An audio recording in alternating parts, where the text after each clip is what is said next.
Hello, everyone, and thank you for tuning in to this episode of GSMC Fantasy Sports Podcast, brought to you, as always, by the GSMC Sports Network.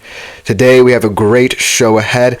We'll be starting off with the Oilers Stars Game 1 betting preview and looking at some fantasy projections. Then we will be moving on to the Pacers Celtics Game 2 after an exciting Game 1, and then be sure to stick around to the end of the show when I'll be doing another fantasy college football overview of another conference. Specifically today, we will be looking at the ACC, and then another exciting look at the ESPN rankings for another position group, that is the running backs for fantasy football. Today we're going to have a great show, but as always, I do ask that you like and follow the show. Another thing, as always, if you would like to leave a tip, a donation, a question that I'll get to in another episode, please, as always, leave any tip donation at the link in gsmc.cloud. I will definitely get to any questions you may have arising from this episode and address them in the next episode, so please leave them at this link. It is a huge support to both me, my fellow podcasters, and the entire network as a whole, so any tip or donation is greatly appreciated. Now, moving on to today's show, we have some exciting segments ahead, starting off with a huge Game 1 in the Western Conference Finals in the NHL between the Edmonton Oilers and the Dallas Stars. Both teams very exciting, both teams very well balanced coming into this series. The Dallas Stars knocking off both of the defending champions from last year and the year previous in the Vegas Golden Knights and the Colorado Avalanche, and the Edmonton Oilers surviving a tense series between the upstart Vancouver Canucks.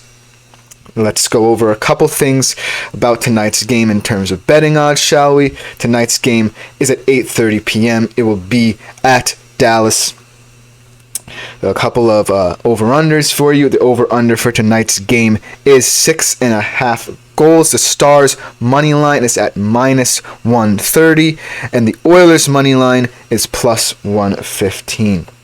Now, looking ahead to this series and fantasy projections for both this game and the series overhead, it's always going to be about the Edmonton offense, their power play, their penalty kill against the Stars' defense. That is what I view this series as, because of the depth that the Stars have built in the defensive lines, and because of the depth that the Oilers have offensively. That is why, considering the fact that in terms of fantasy projections, all the Oilers players have scored multiple 20-plus points in the playoffs this year, while the Stars have more defensive-minded players high in the fantasy rankings. So for tonight's game, from an Oilers perspective, I'm looking at rostering both Leon Draisaitl and Evan Bouchard. They're both not that expensive, but pretty expensive if you're looking to roster them both. Leon Draisaitl is currently projected on DraftKings to go for $8.5K, and he's projected to have 18.8 DraftKings fantasy points, while Evan Bouchard is valued at $6.7K and is projected to have 15 DraftKings fantasy points.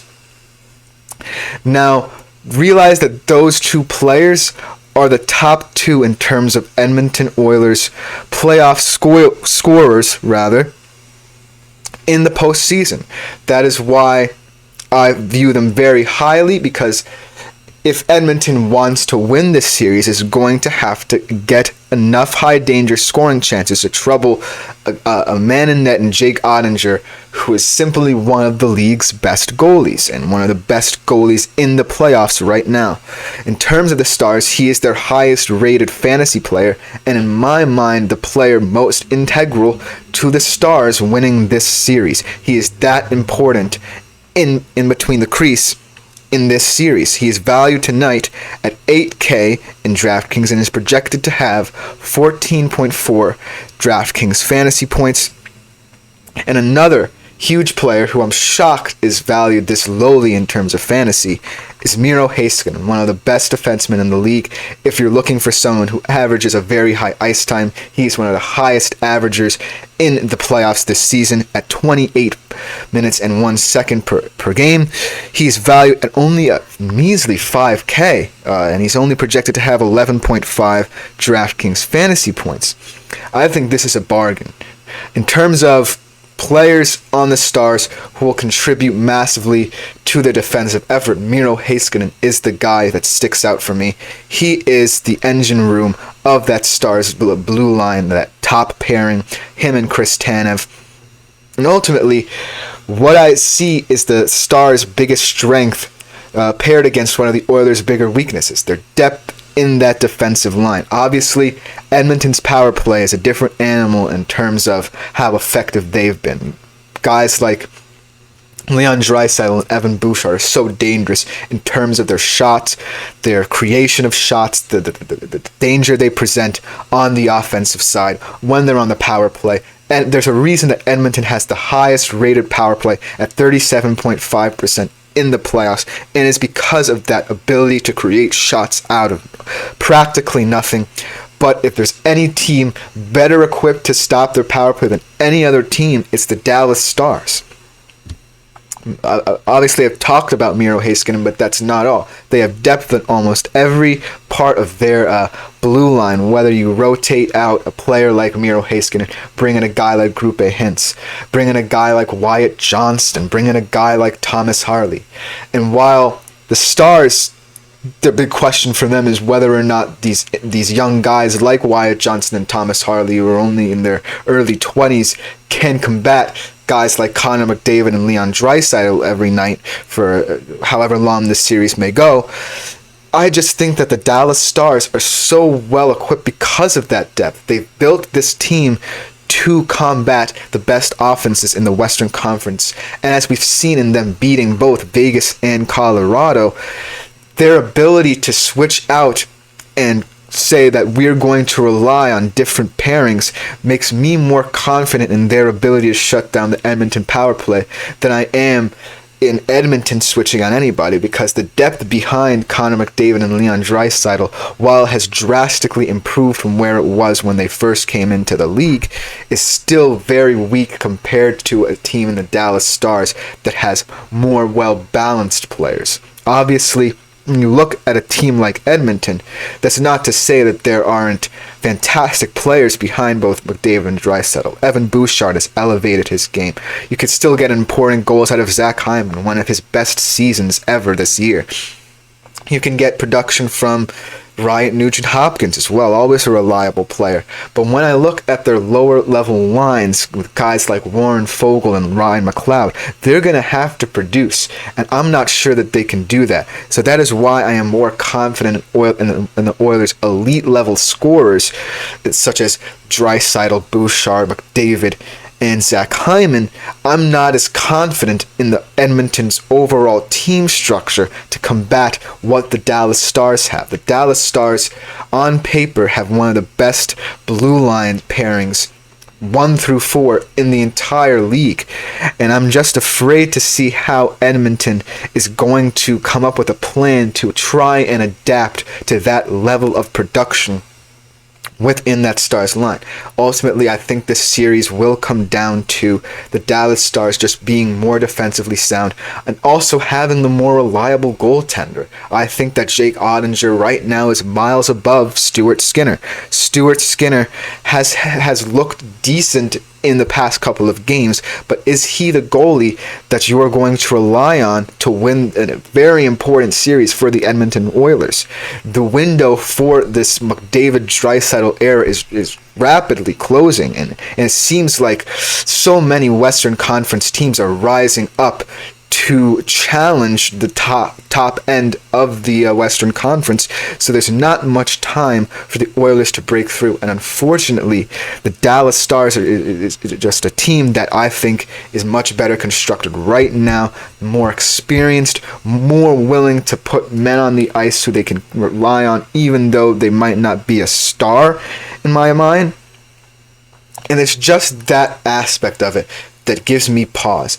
So yes, while I would love to say that I can confidently say that Leon Draisaitl will help your fantasy hockey team today, I just think that Leon Draisaitl, Evan Bouchard, and Connor McDavid are the only three Edmonton players who can say you can confidently put into your starting lineup.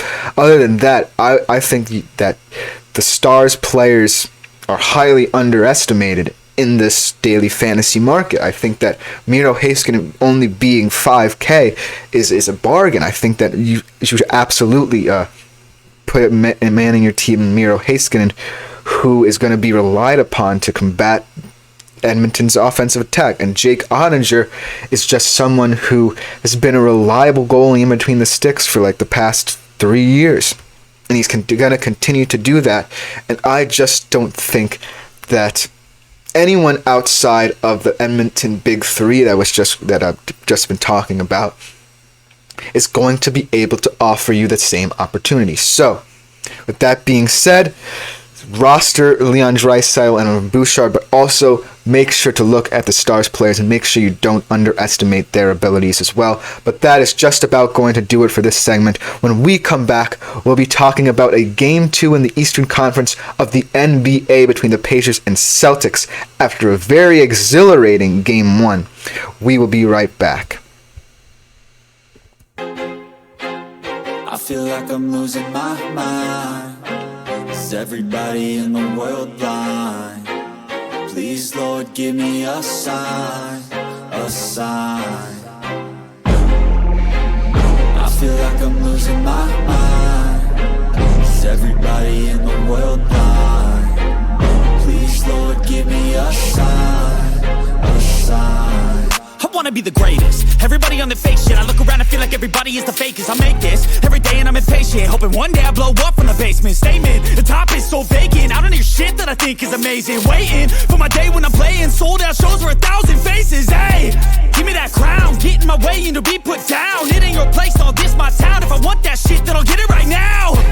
I'm losing it, the noose it fits. I'm losing shit, a stupid myth. You choose to live or choose to dip. You choose to fight or lose your grip and lose a gift.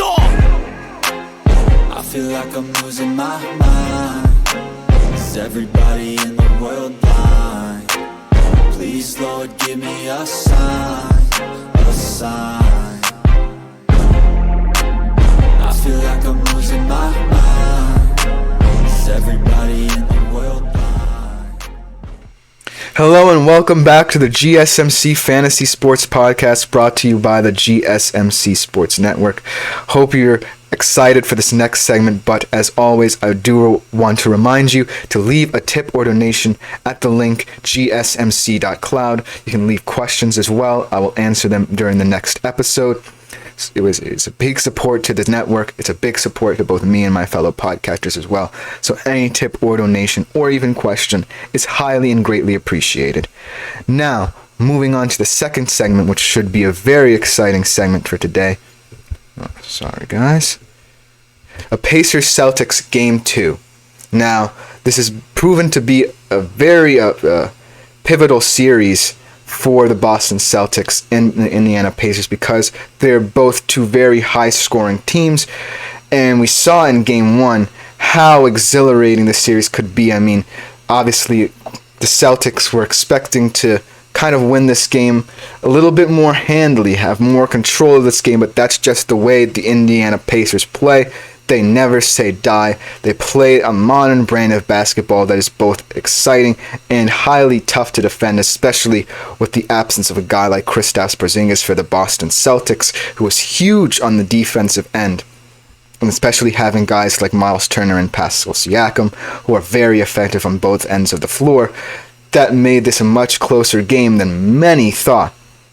However, the Celtics will want to make this a clean slate, win a Game 2 for the first time in these playoffs, and looking ahead to the betting odds, they kind of have fallen a little bit to kind of show how the Indiana Pacers can make this a series. So looking ahead to the betting odds for tonight's game, Boston is still favored by 8.5 points.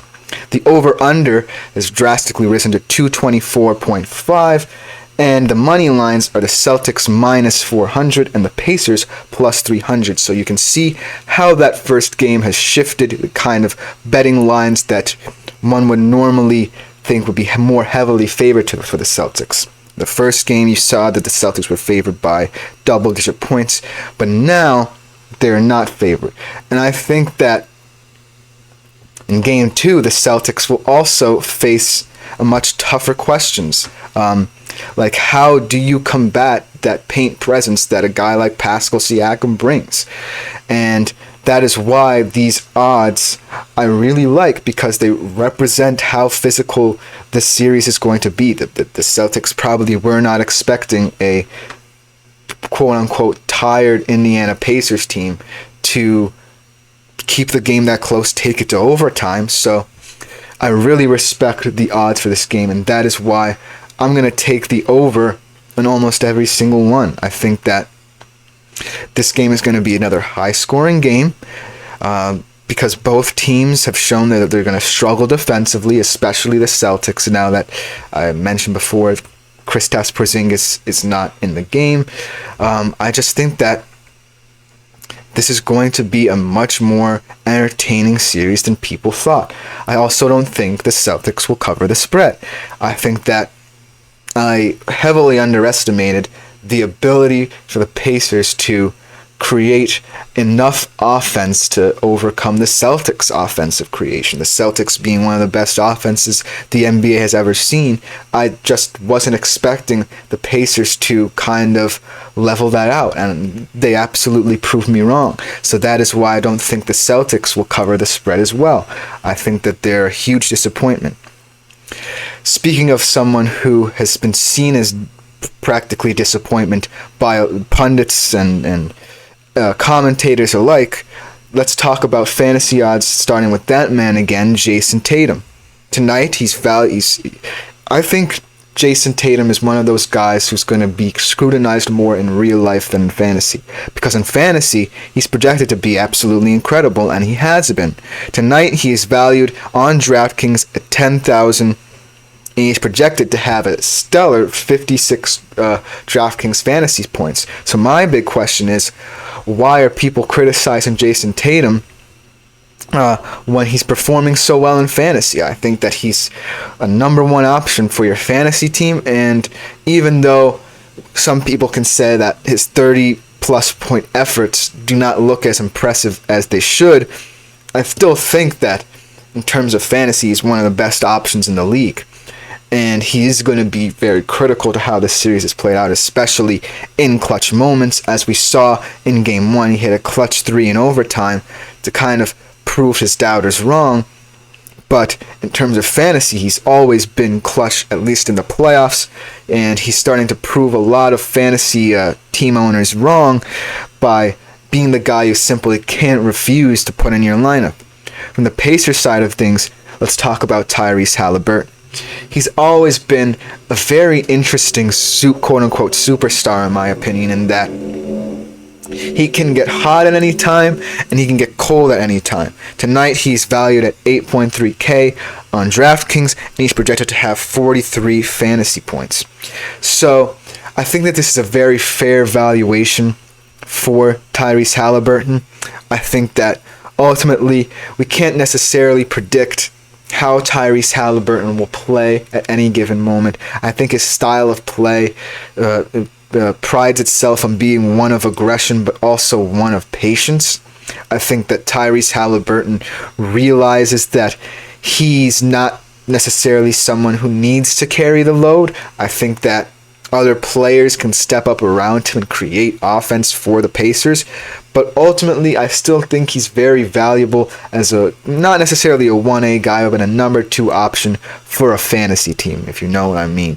I don't think he's a number 1 guy like Tatum just yet, but he could definitely prove me wrong in the series by being the guy that facilitates the basketball, gets vital buckets for his team, and ultimately leads them to more victories than people thought in this series.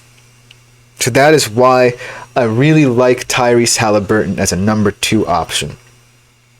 In terms of players who I expect to step up is whether they're role players or pivotal players in the series. I think Derek White is obviously going to be someone to look at. He's obviously not scoring as many points as he did in the first round series, but he is still a very important piece of the Celtics offense. Do I think he's as valuable in fantasy as he was 2 rounds ago? Certainly not. But he's still someone who can get some vital points. I still think he's a valuable asset as a utility person for a fantasy team. He's another body that you can stick in your fantasy team. And he's just a very important player in this series as well. On the Pacers end, I think Pascal Siakam is starting to become another number 2 option for the Pacers and for your fantasy team as well. He's very vital right now, especially on both ends of the floor, just being dominant whenever he's switched onto Al Horford, who simply can't combat that level of size and presence in the paint. Pascal Siakam, for as long as Kristaps Porzingis is out of this series, I think was going to continue to feast on those opportunities in the paint. And Miles Turner will be there to stretch the floor as well, so look out for him as well. So ultimately, the way this series will go highly depends on how the Pacers will use their spacing if they have to react to potential Porzingis comeback. As Woj said, he's expected to return by Game 4, but depending on how this series goes, if the Pacers might steal a game, who knows? Maybe Joe Mazzulla reacts a bit faster, but for as long as he is out, expect guys like Pascal Siakam and Miles Turner to put up both huge points fantasy-wise and in game time. So ultimately, you're looking at a series that has huge fantasy implications for both teams and for your own daily fantasy team. But I could talk about this game all day. I said before that in terms of betting odds, it's really reflecting both these offenses and how quickly they can produce and how much space they can create for their players. These are 2 very well-built teams with not many individualistic stars or individual personalities. So ultimately, be sure to always check on a betting line for the series, because I think this is going to be a very volatile betting trend, as we are seeing replicated with these over-unders, replicated with the lower favoring of one team in the Celtics. So yes, I think that this series is going to be very interesting, both fantasy-wise and how you bet.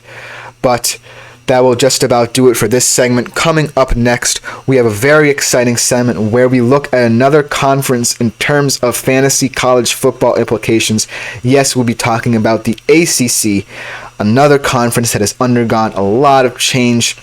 And I'm going to be looking at 3 specific teams and some players from both those all 3 of those teams rather, that I think will make a huge impact for your fantasy team come the start of the college football season. So we'll be right back to talk about that.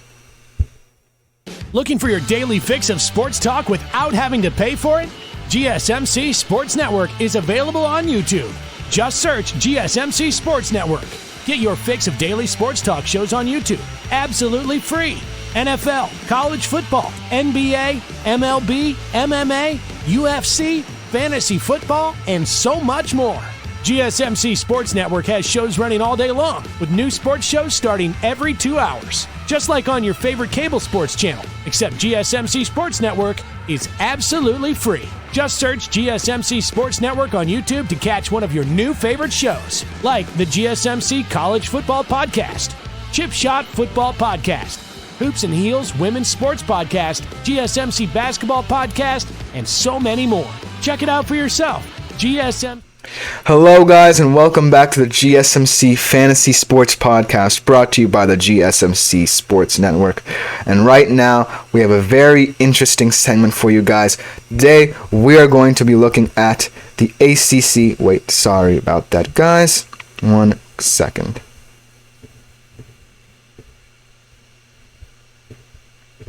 We're going to be looking at the ACC Fantasy College Football Outlook for 2024.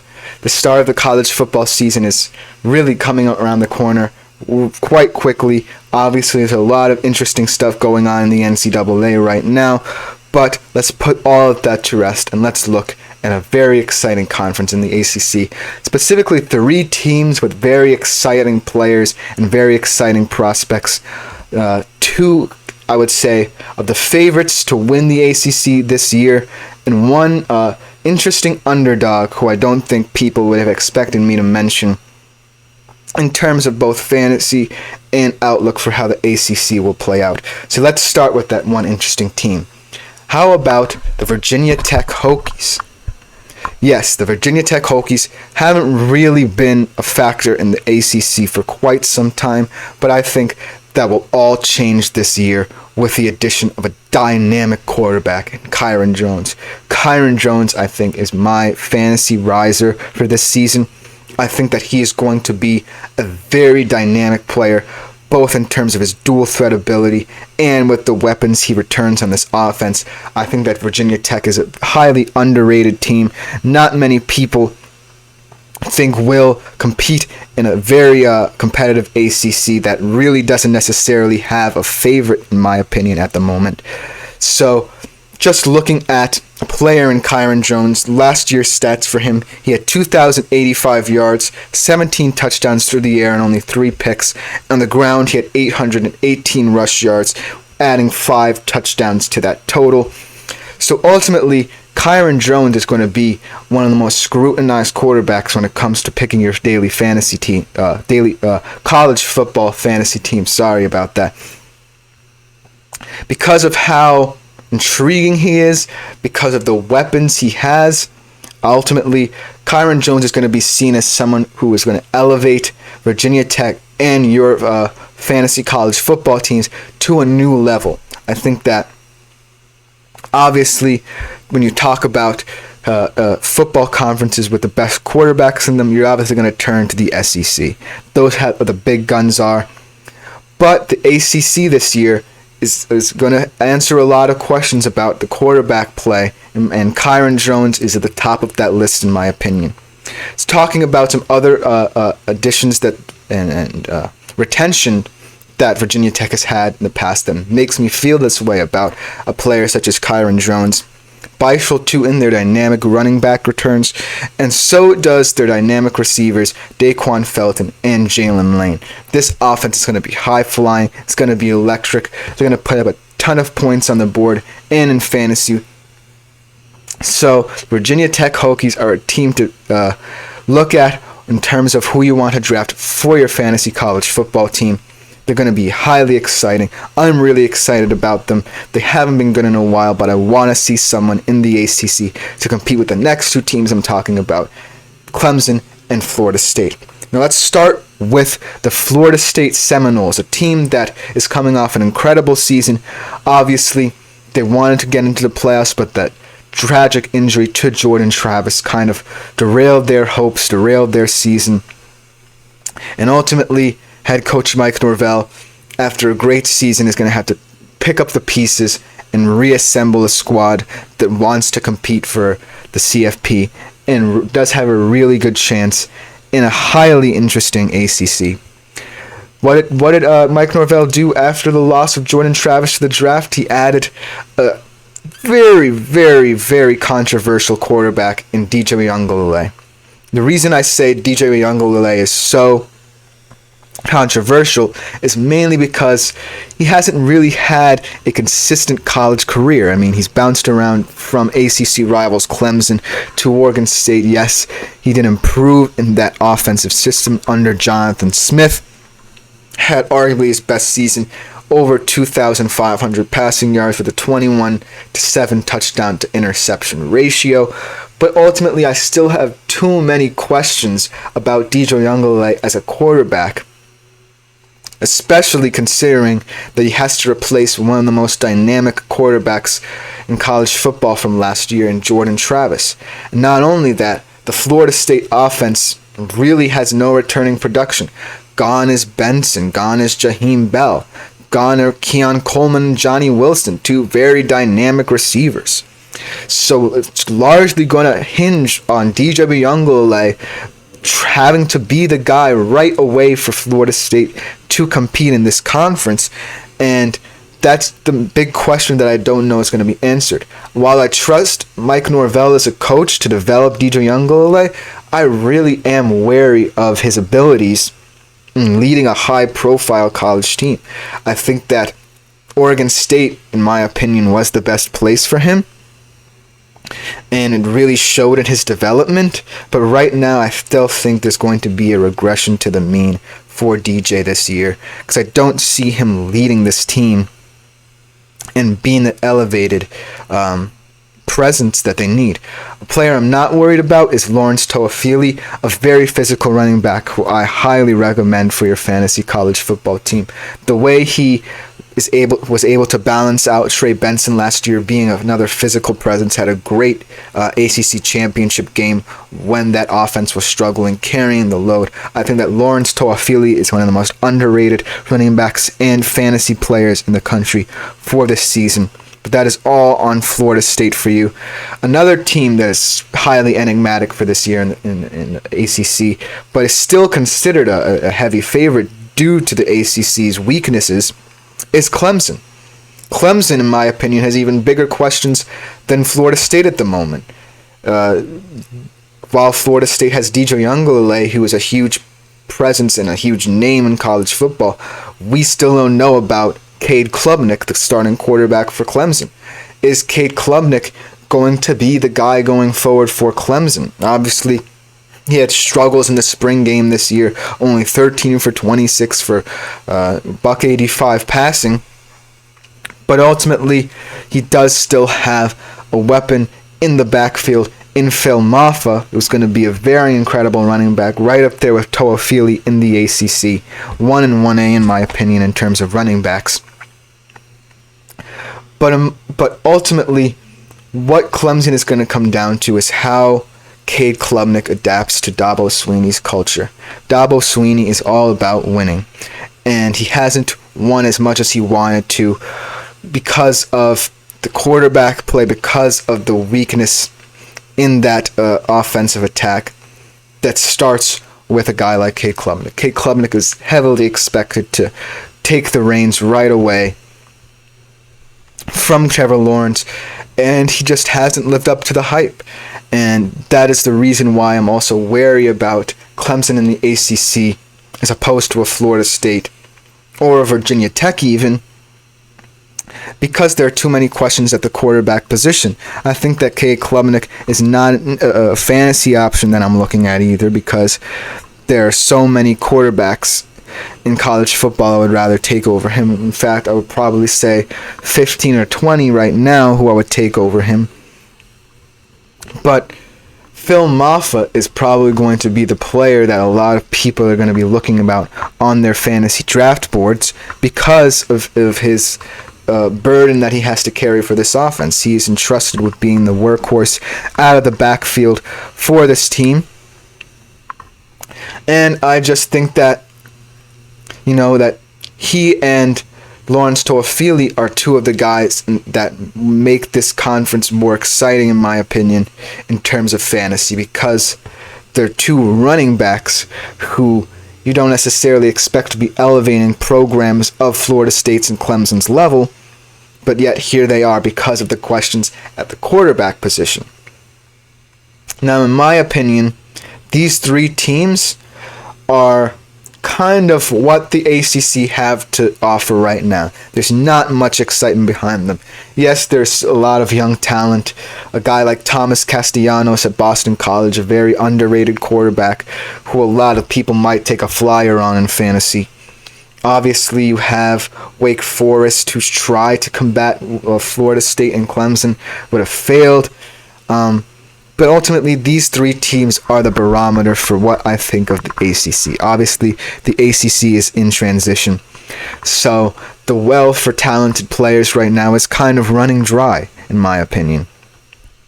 When we talk about the SEC, there's a lot of conversation there concerning not only the coaching change, the volatility of the addition of Texas and Oklahoma to add to the excitement of that conference, but there is just more high-profile players who I would much rather take if I were crafting a fantasy college football team than in the ACC.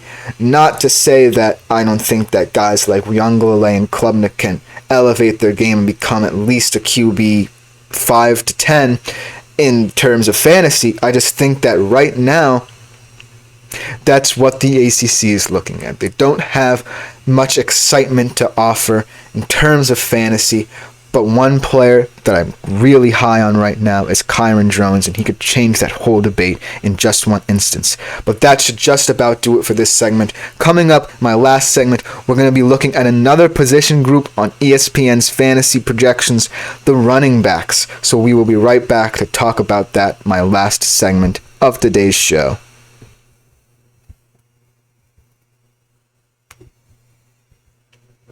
For the best and latest podcasts available anywhere, go to the podcast app on your cell phone and type in GSMC to access free content-rich podcasts on health and wellness, book reviews, sports, entertainment, relationships, social media, movies, technology, finance, and even weird news. Subscribe and download the GSMC Podcast Network's family of shows, available everywhere podcasts are found. Hello everyone and welcome back to the GSMC Fantasy Sports Podcast brought to you by the GSMC Network. For today's last segment of the day,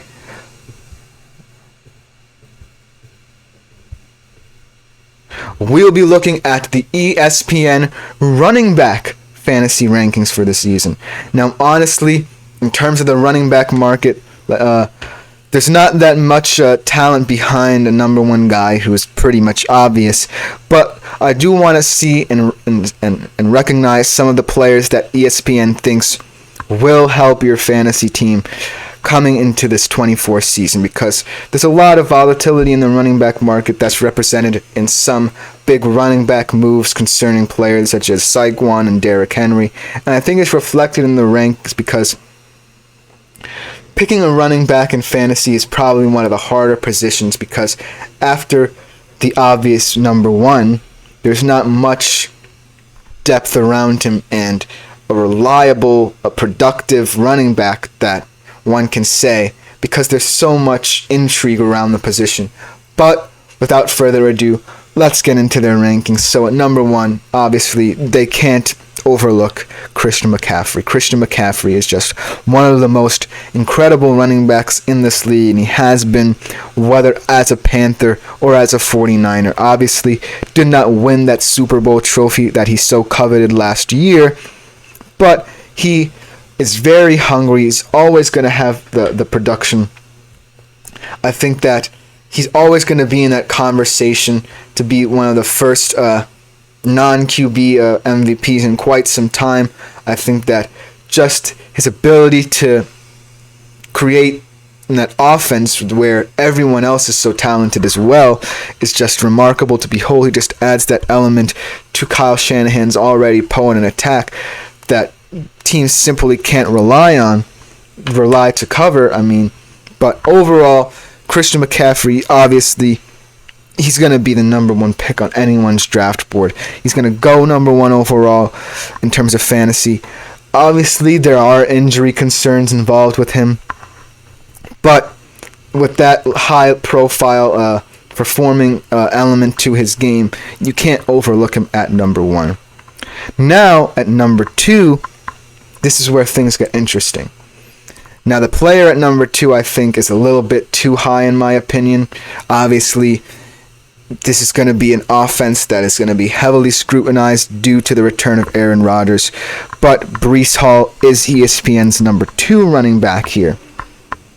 I think that this is a very interesting pick at number two, but I can certainly see it because Breece Hall is not necessarily going to be competing with anyone of note in terms of the Jets' running back depth chart. Obviously, they lost Michael Carter, but they added Braylon Allen, but other than that, there's not much depth to that running back room where I can see Breece Hall being challenged week after week to create any kind of running back competition. So I can see why ESPN is so high on him.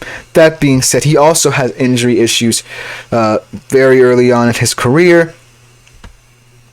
But I think that the Jets will want to rely on the run game a lot more to take that pressure off of Aaron Rodgers and Garrett Wilson to produce immediately. I think that when we look at the Jets, obviously you want Aaron Rodgers to have a good year, but that all starts with Breece Hall, and I think that Breece Hall will have an excellent year. Maybe not as high as RB2 in my opinion, but he's still a very decent running back that I see having a great performance in a year coming up. The running back rather at number 3 is another very interesting running back rather. How about Bijan Robinson at number 3? A lot of people say that Bijan Robinson, if given the opportunity, would be in that running back 2 or 1 conversation, competing with Christian McCaffrey to be one of, if not the best running back in the league. But I think the problem with Bijan Robinson is if his usage rate will ever go up. Obviously, last year, he learned under Arthur Smith, who did not utilize him to the best of his abilities, mainly because he had Desmond Ridder at quarterback. But now that 2 quarterbacks are in Kirk Cousins and Michael Penix, how weird is that? I think that Bijan Robinson will be given a much better look at.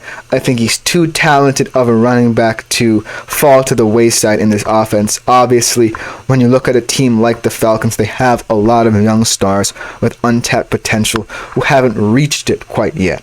And Bijan Robinson is the fulcrum for this offense. I think that he can be used in the receiving game. He can open up passing lanes for guys like Drake London and Kyle Pitts.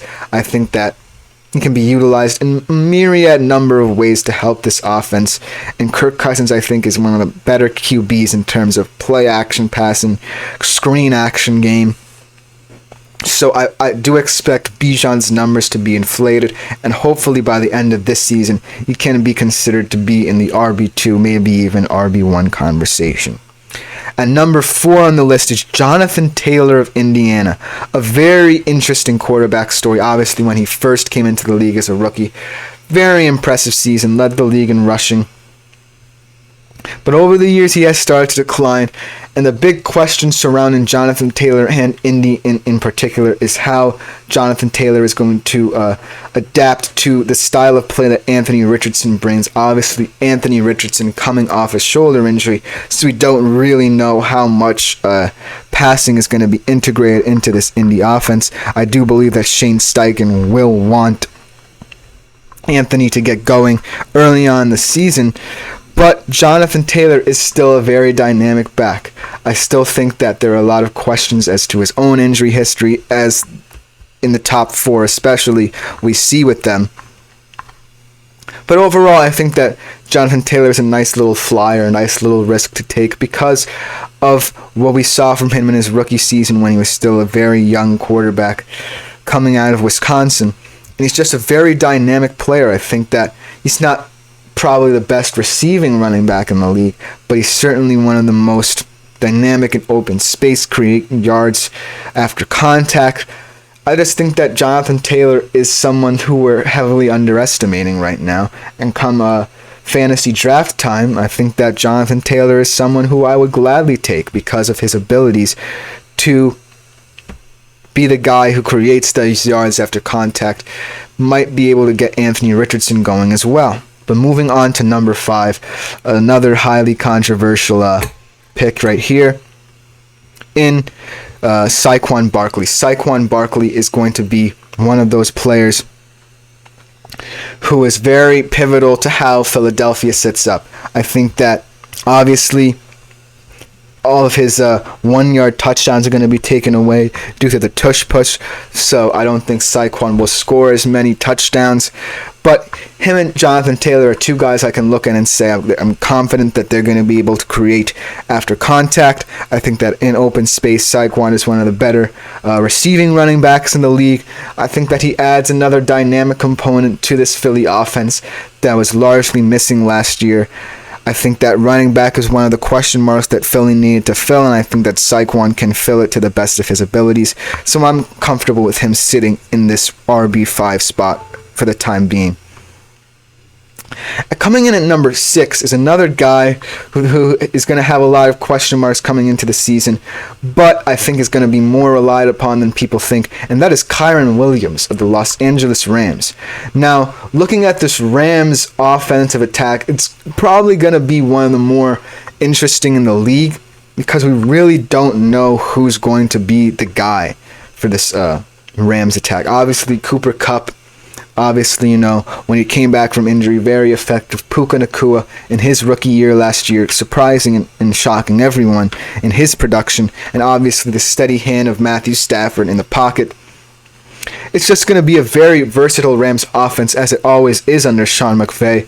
And I think that Kyren Williams really carved out a niche for himself in this offense last year. And I think that, while he's still a bit high in my terms, and they're mainly ranking this based off of last year, I still think that Kyren Williams can produce in this Rams offense, and he'll be expected to sometimes because they want that the whole aspect of the Rams offense I really like is they want to keep you off balance. They want to keep it unpredictable. I think that with the addition of a number 2 wide receiver in Puka Nacua, that opens up a lot of space for the run game, and Kyren Williams will heavily benefit from that. But going on to the last 3 on this list, let's go through them really quickly because I'm running out of time quickly here. Jahmyr Gibbs from Detroit, I think that he is a fantastic option. Great rookie year last year. Should have run the ball more in the NFC Championship game, in my opinion. Just a fantastic player for Detroit last year that really opens up their offense. And number 8, an unusual suspect here, in Isaiah Pacheco for the Kansas City Chiefs. I think he's more of a workhorse back, in my opinion. I think that while he's one of the only backs on the Chiefs who can create, I think that ultimately Andy Reid always looks to pass a little more. Obviously, he doesn't want it to be that way, but that's how it is because of the lack of depth in the Kansas City running back room.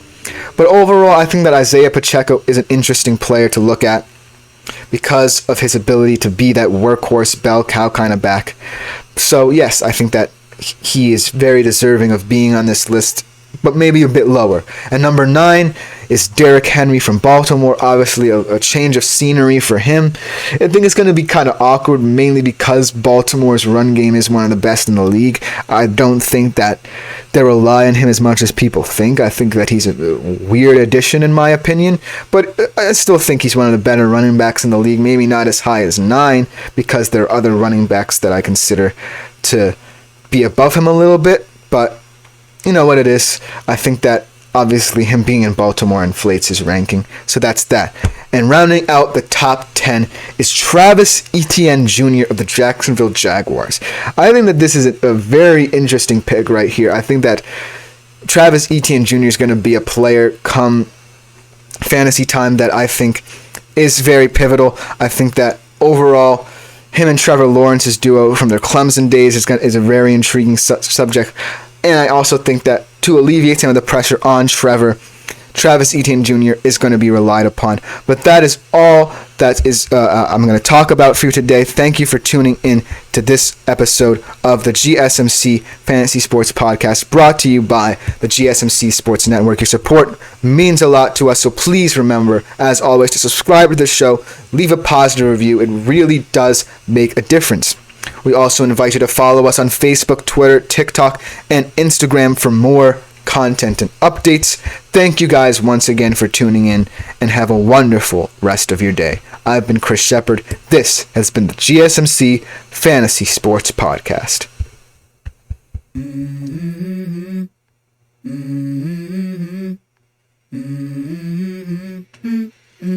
Let's go. I wake up to a little bit of drool on my pillow, feel like it's gonna be a bad day. Yeah, I'm tired.